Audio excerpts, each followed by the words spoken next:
This is It Was a Thing on TV. Total Red Man has ever done something like this to me! It's, time! Ladies and gentlemen, I give you the dregs of humanity! Episode 215, submission number 403. Your Number's Up. Your Number's Up aired on NBC from September 23rd, 1985 to December 20th, 1985 for 65 episodes. Every member of our studio audience has written down the last four digits of their phone number. If you want to share in thousands of dollars, write down yours. Because every day, someone at home wins on... And here's the Poet Laureate of television, Nipsey Russell.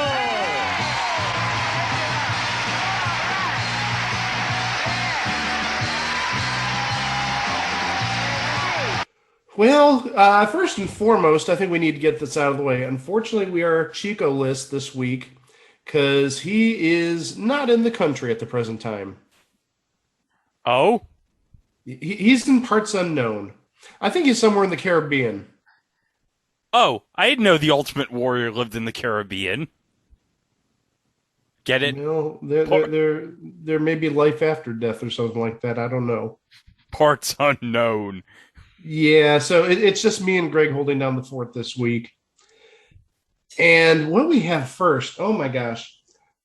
Greg, if we're looking back at 1985, two of the networks had really good daytime lineups. Yes. CBS, they had, in 1985, the $25,000 Pyramid. They had Press Your Luck. They had The Price is Right. And I'll even give a pass to Body Language, because that ran for a year and a half. It ran for a year and a half. But, I mean, those were the big three. You had Pyramid, you had Press Your Luck, and Price is Right. Right. And that would be that way for, well, Press Your Luck would last about another year after Your Number's Up premiered. Yeah, because Card Sharks took its place at 10:30, right? Yeah, in January of 86, right. But still, even with Card Sharks, that ran for well over 3 years. Yes. So by no means were there any slouches in the lineup. And then you add Family Feud once Pyramid goes away. The only slouch, realistically, is Blackout. Oh, yeah. Which flopped so bad that the show it replaced it. Yeah. You tried. But when we take a look at NBC, oh my gosh. NBC, I would say, had just as strong of a lineup when you talk about Sale of the Century, and you talk about Scrabble, and you talk about Super Password, yeah, and you talk about Wheel of Fortune. Oh, yeah. Those are four solid hits. Four solid hits, absolutely. And I don't think the first of those that got canceled was till 89. So we're talking like 3.5 years after Your Number's Up premiered. But they did have some loose ends in that daytime lineup. They had Your Number's Up, which we'll talk about shortly. But also, Greg, yeah, what else did they have in 1985? I don't know. What else did they have? Oh, wait! Are we going to talk about Time Machine? We're going to talk about Time Machine and John Davidson's Promise. Okay. We're going to be around a very long time. If you're watching us for the first time, maybe you don't know, this is our very first show, but we plan to be here for a very long time. Oh, John. John, no. No, John. You tried. You're very optimistic, but no, that's not going to fly. No. And we shouldn't even talk about ABC, because what did ABC have in the daytime at this point? I mean, they had soap operas, mind you, but in terms of games, Family Feud ended in 85. Yeah, July, I think. It was, like June or July. But also, we did have a new show, a favorite, I think, around these parts. We had All-Star Blitz. Oh, yeah. We'll one day talk about All-Star Blitz, because... Oh, yeah. Just the theme song alone, you could talk about that for 15 minutes. Oh, absolutely. And also, at some point, I believe in 85, maybe early 86, they did have the new Love American Style. Not the old Love American Style, the new Love American Style. Yeah, people were just clamoring for it back in the day. We need a new version of this anthology show from the early 70s. We want more Love American Style. And we got it for a little while. Oh, yeah. But yeah, ABC, their luck with daytime wasn't as good as their competitors. No. So your number's up. It aired at 10 a.m., right when the game show block started for the networks. A bad sign is what it was up against on CBS. Oh. Let me guess, Pyramid. Yeah, the Pyramid, yeah. No, you're not going to beat that. No. But also, at the same point, the producer of Your Number's Up was Sandy Stewart. Oh. His show is going up against his dad's show. Oh. Yeah. That made the holidays very awkward in 1985, I'm sure. In the Stewart household, I'd bet. Yeah. So the game itself, it's sort of derivative. I'm going to get it out of your system. Derivative. It's derivative in the sense that it's been done before and it's been done in the future. The game kind of sort of has a bit of a Blockbusters feel in the sense of you're given some initials, and instead of getting the full question like on Blockbusters, you get just a segment. You just get like the subject of the sentence. So, yeah, if we were talking about what CI plays and you pick that, the question might be what CI plays at Municipal Stadium or plays baseball in Municipal Stadium. That would be Cleveland Indians. Oh, look what I'm wearing today. Oh, wait. Yeah. If you're listening to this episode in 2022, it would be what CG plays at. Hey, the lawsuit still has to go through. They haven't gotten the name yet. I know, but they're gonna change the name. Yeah, and the roller derby team is going to make a lot of money. Oh yeah. It'll be like a Nebraska NBC thing with the old N logo. Yeah, the NET. Yeah, I don't think they're going to get that rich off of it, but they do hold all the cards. It's their trademark, for heaven's sake. Well, okay. At least they're not Mark Zuckerberg right now with Meta. Well, the less said about that, the better. I think. Yeah. So before we even get to the sentence stems, the question stems, there's a digital wheel. Oh my gosh, this is like the coolest thing on the show. Yes. It's like sort of like a slot machine, not unlike, say, Joker's Wild, except it's electronic and the people pull the handles, and going around are numbers and blank spaces. And occasionally you'd see a car icon. We'll get to the car icon in a little bit. So the two people who have numbers are going to battle over a question picked by the third person, the person who got the blank. Now, each of the two people who plays has consecutive numbers. 0, 1, 1, 2, 2, 3, all the way up to 8, 9, but also 9, 0. So it does roll back around.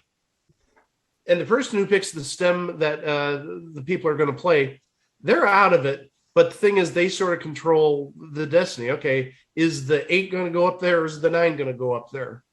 And whoever got it right, they got a diamond. Why a diamond? I don't know.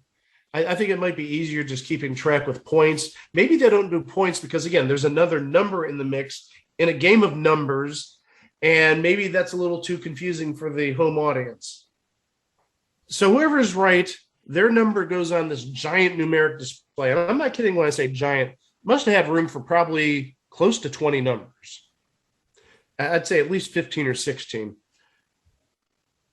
And that person gets the diamond, but also gets control of spinning the wheel. And again, whoever gets the blank, they pick the stem that remains plus a new stem. And this repeats until somebody accumulates 6 diamonds. And at least on the first show, everybody was spotted a diamond. Well, that's nice of them. Everybody was spotted a diamond. So, yeah, you got 1 point. Also, we should add that any incorrect guesses got rid of a diamond. The number wouldn't go off the big numeric display, but you'd go down a diamond. So, obviously, there's a little bit of a penalty there. And you can never go below 0 diamonds. You can't have negative diamonds. This isn't Jeopardy. And if neither opponent guessed correctly, the contestant who picked the riddle, the person who had the blank, won $50. $50. And spun the wheel again. But they didn't get any diamonds. They just got a $50 stumping bonus? Question mark? Maybe, I don't know. And then the first person to get 6 diamonds won the game and $500. Yay.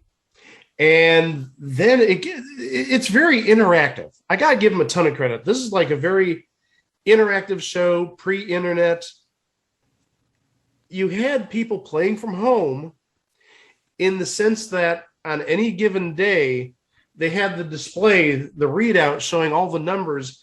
And if you had all 4 numbers in your phone number in that readout, you could send a postcard in, you could win $1,000. Or Payday Friday, you could win $5,000. Ooh. Not bad for being at home.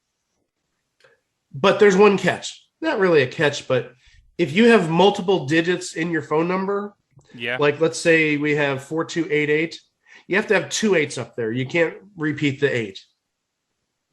So that gives you a bit of a disadvantage, I think, potentially, especially if for some reason your phone number ends in, say, 7777. I know it's a long shot.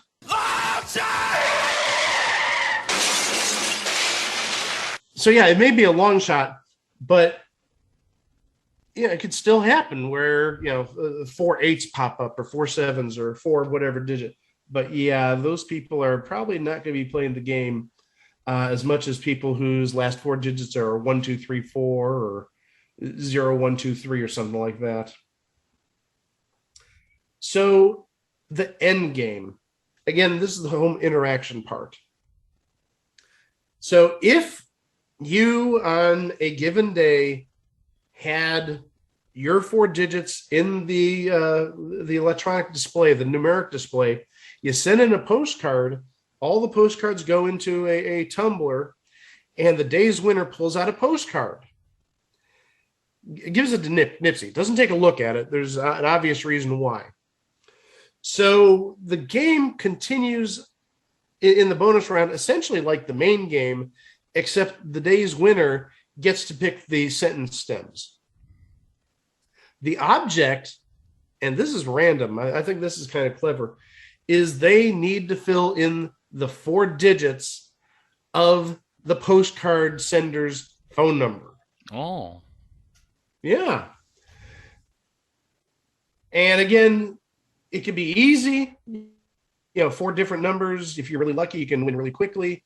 Or if there's some weirdness where somebody has a double number or a triple number, or heaven help you, all 4 of the same number, might be a little tougher to find the winning numbers.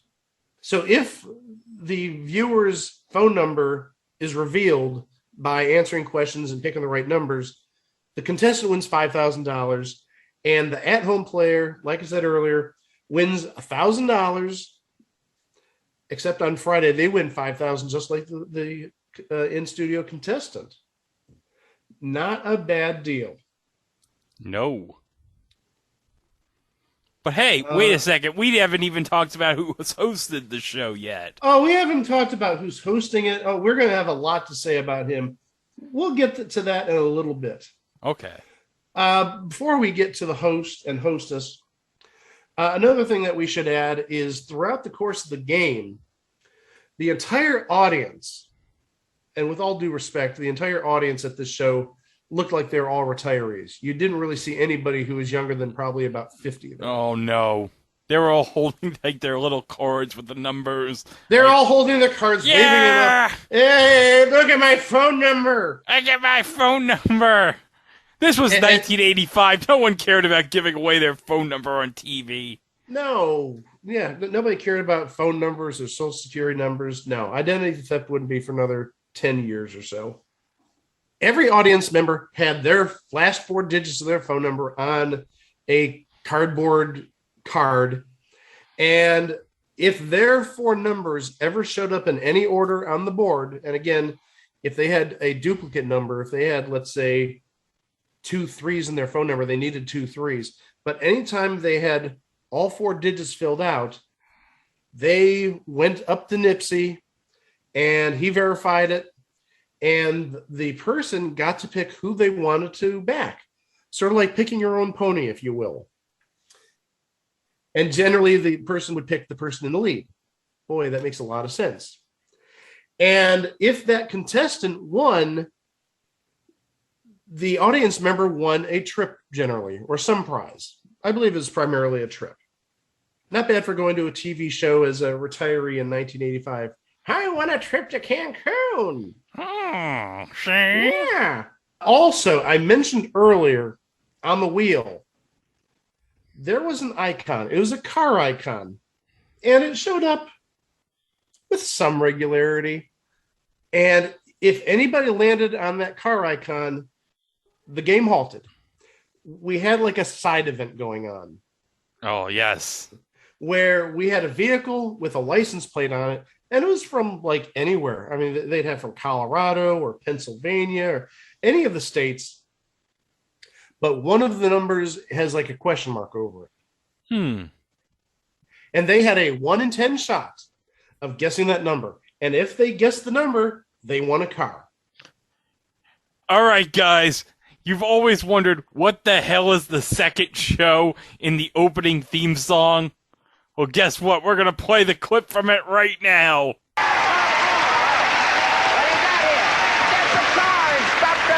And that little car there means that he's got a chance now to win that big, beautiful car over there. Ooh.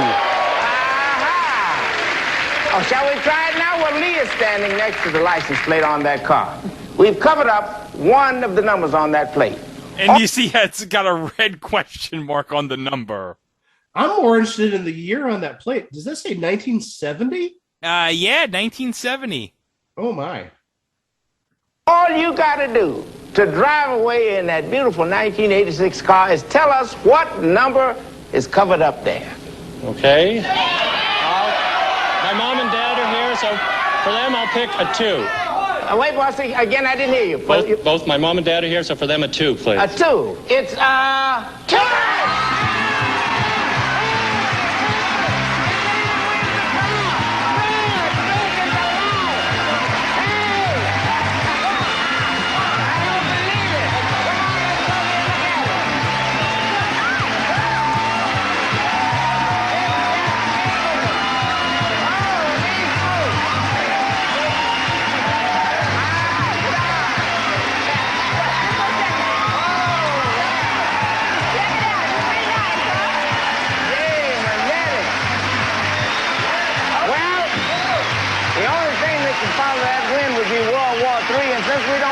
We're going to break for commercial. We'll be back in just a minute,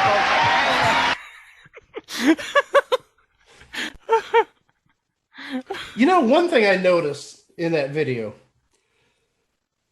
that looked dated. And what I mean by that, if you look at all the shows on NBC at the time, Sale of the Century definitely does not look like 1985. That looks a little more futuristic. Scrabble didn't look like it was 84, 85. No. It had computers. It had some really good graphics. Yeah, the cool rotating board. Yeah, the cube. And you had Super Password, which had a very contemporary, quasi-futuristic set, especially compared to Password Plus, which had only been on the air about 2.5 years earlier.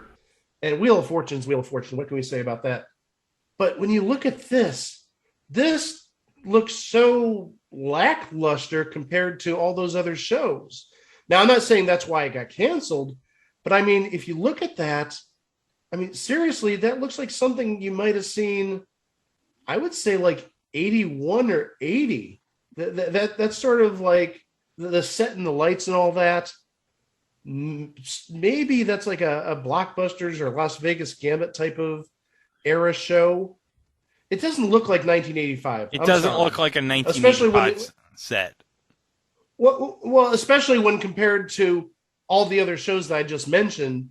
And we could throw The Pyramid out there. We could throw Price is Right out there. We could throw Press Your Luck out there. Even Body Language didn't look that dated. So, yeah, I don't know if it was just Sandy Stewart or NBC not putting a lot of money into the sets, but it definitely looks older than 1985 and very antiquated compared to the shows from NBC at that time. Yeah. Especially like Sale of the Century. Sale of the Century was like glitz and glamour, and this is like stenciled lights, like speaking through a stencil of like a starburst or something like that. I don't know. It just looks very cheap to me. Plus those lights, they almost look like Christmas lights with the logo.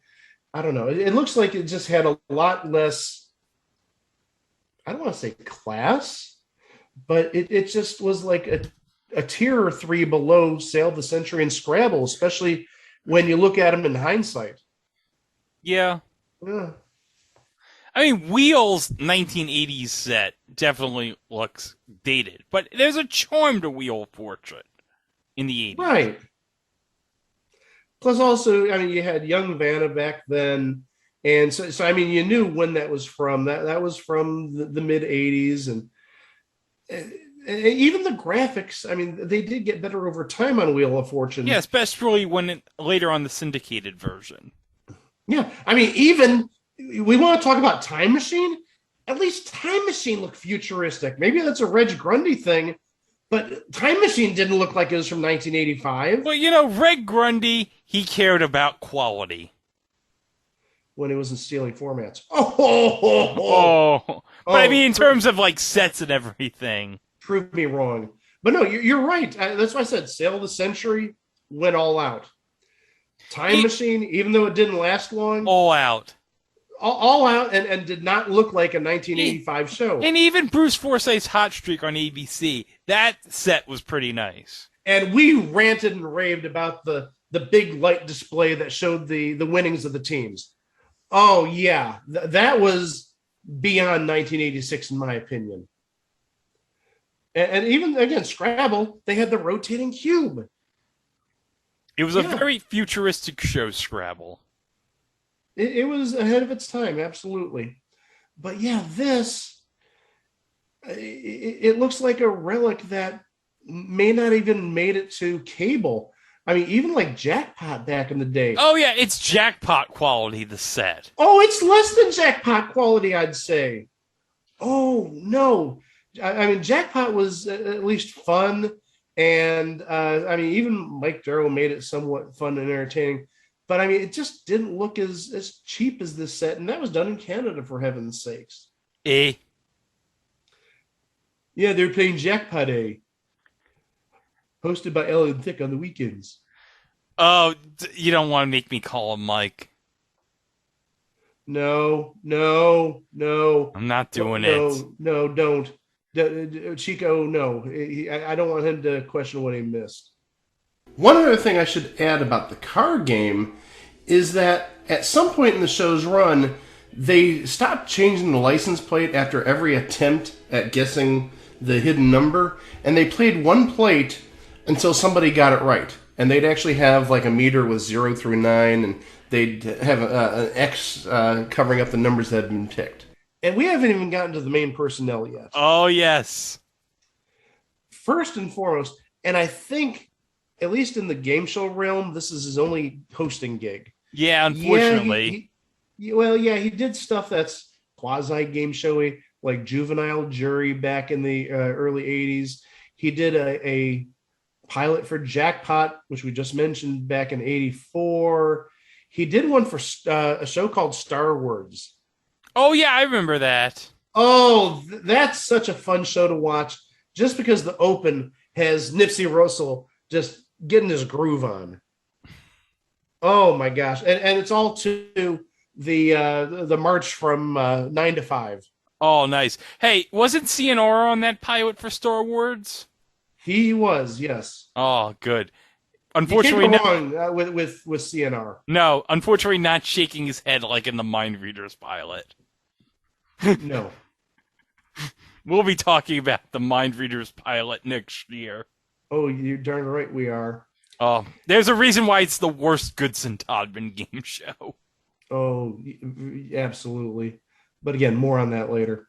But yeah, Nipsey Russell, I mean, he was a fixture on game shows for decades at that point.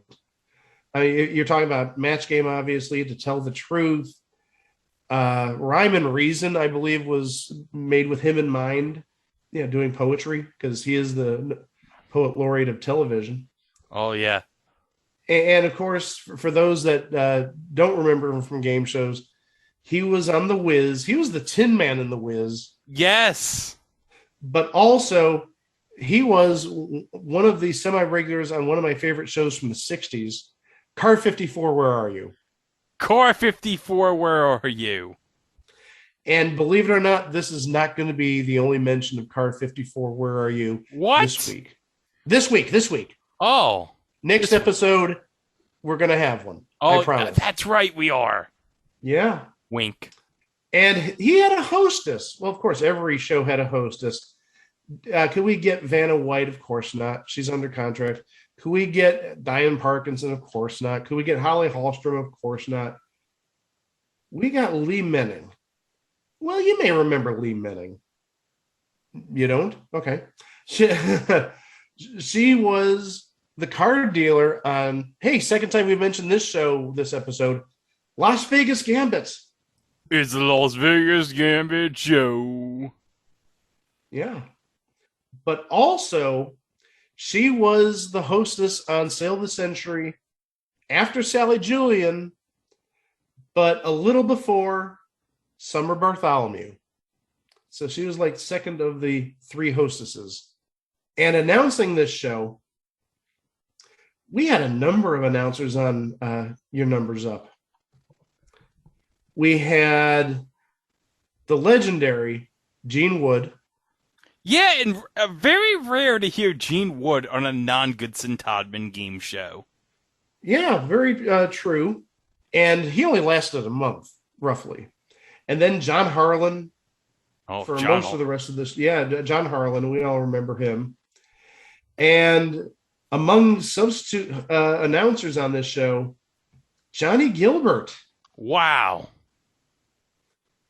Well, he would have been busy with second season of Jeopardy at this point. Yeah, second season, yeah. Yeah.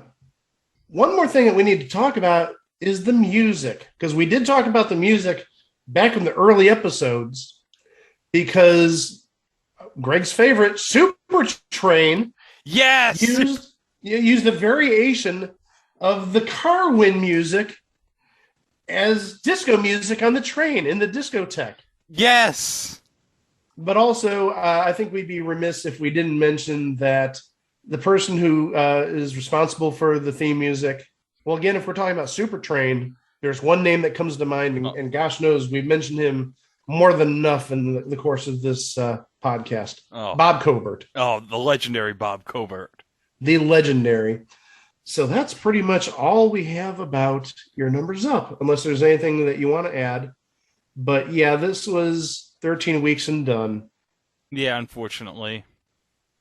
It was a clever idea. I thought it was clever, but again, when you watch this 36 years later... Oh, it's very dated. It's very dated, but also, again, looking at the audience, everybody in that audience, with all due respect to anybody who was in the audience, is probably dead now. Yeah. No, I'm being serious. If you look at the audience, there's like nobody under the age of 60. I know I said 50 earlier. I'll bump it up to 60, but yeah, everybody is just like a hangout for the senior citizens at the Burbank retirement community or something. Maybe they offered free tickets. Who knows? Well, yeah, it's a TV show. I'm sure they offered free tickets, and and maybe even some goodies. Hey, attend our show and we'll get you a Your Numbers Up hat. Or a toaster. A Your Numbers Up toaster. Can you imagine a Your Numbers Up branded toaster? Yeah, no, I got a better idea. It has removable plates, so you can stick a plate in there, push down to toast your bread, and then it pops up, and then literally your number's up, and it says, "Oh, it's a number 4. How cute!" Okay, I'm a little crazy there. But also one other thing, and maybe in the history of television, this does not have a big bearing, but I remember this from my childhood. Do you remember back around 85, the U.S. Postal Service was pushing the zip +4, the 9-digit zip codes? Yes. This is the first show I remember them using a 9-digit zip code. The zip +4. Oh, my God. Well, it's timely. I mean, that's one thing they tried instituting in 85. I don't think it was 84. I think it was 85. And even nowadays, I still get mail with a 9-digit number on it. It's like, okay, I don't even know where the number came from. I don't know if that's like the parcel or lot number for my city or whatnot, but sometimes I get stuff in the mail with the 9-digit zip code. And it's not my home address, to say the least. So, again, it's just a random observation from 36 years ago when I was extremely bored out of my mind as a little kid. Now, do we have anything else to add? Nope. That's all I think we have to say about Your Numbers Up. It was there for 13 weeks in 1985 on NBC. He gave out prizes you could win at home, but in the end, in 1985, it was just another thing on TV. Yeah, it was. Well, one way listeners can bring our numbers up? How? Subscribing to our YouTube page. Oh, yeah. Just go to It Was a Thing on TV, search that on YouTube, subscribe, and hey, Cheney, what should you do when you subscribe? Ring the damn bell! And when you do that, you'll be kept up to date with all our updates on the YouTube channel, including all the Spideyverse episodes. Oh, yeah, Into the Spideyverse. All the stuff me and Chico have done on Place B Nation, we're slowly putting onto our Podbean feed. And Wednesday, we're covering the first Amazing Spider-Man movie with Andrew Garfield from 2012. A very fun episode. It's very good, and I hope you'll enjoy it when it comes out on Wednesday. But hey, Mike, on Thursday. Our next episode, well, we've been waiting, as we said in our previous episode, a year and a half for this episode. Oh, it's been legitimately a year and a half, absolutely. This was originally going to be on episode 71. We've had it delayed a couple of times due to COVID, but it's finally coming out. Absolutely.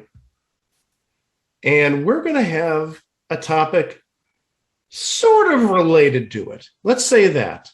It's not directly related, but it's sort of tangentially related. Kind of. Sort of. Yeah. But you'll have to find out what we're talking about on Thursday on our next episode of It Was a Thing on TV. Thanks for listening. Wow! All right, folks, we're back. Danny Aiello coming up. Eel's going to perform. Great show all around. But first, ladies and gentlemen, from time to time, we here at Late Night feel the need to remind ourselves of what is truly important in this life. Isn't that right? That is exactly right, Conan. And, there's no better way to get this kind of message across than with a fable. Exactly. Good point, Andy. So, ladies and gentlemen, please welcome Mr. Nipsey Russell. That's right. That's right. There's more as he reads a story from his very own book, Nipsey's Fables.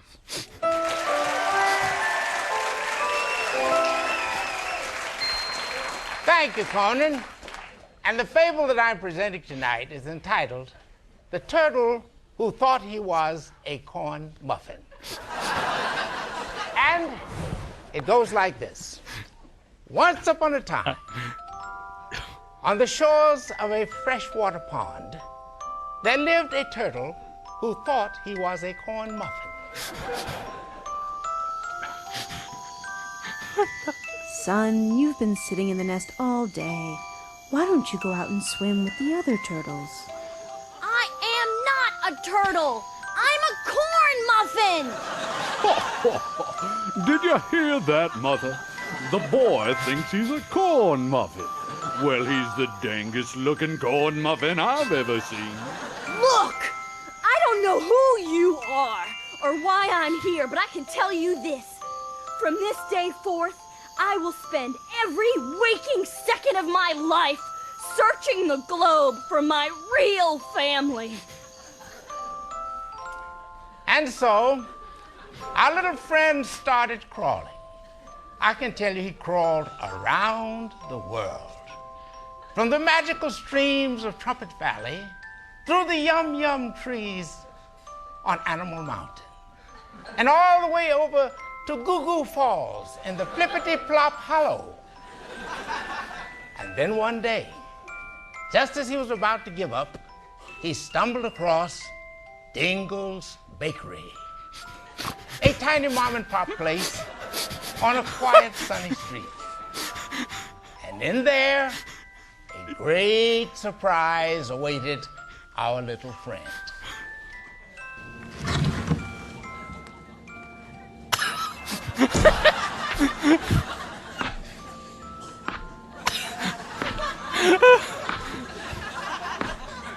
Mama, Daddy. Oh, Mama, your skin. It's still so soft and pretty. And Daddy, you're still holding down the fort. Look at you. And little Ronnie, you're not so little anymore. Oh, I can't believe it. Look at us, a family. Oh! And just then, into Dinkle's Bakery walked a tall, dark, and very handsome policeman.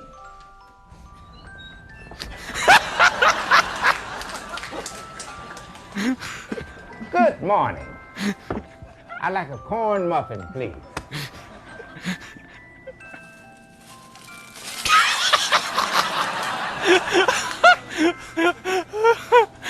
This is no corn muffin.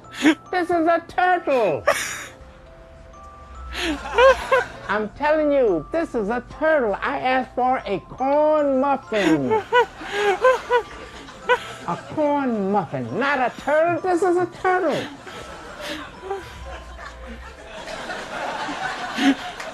And the moral of the fable is, when you go into a bakery, make sure it is not run by a stupid. Thank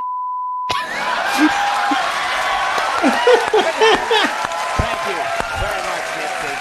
Oh my God. Thank you. It's a beautiful fable. I hope we all learned something. We'll take a break. We'll be right back with Danny Aiello. Stick around.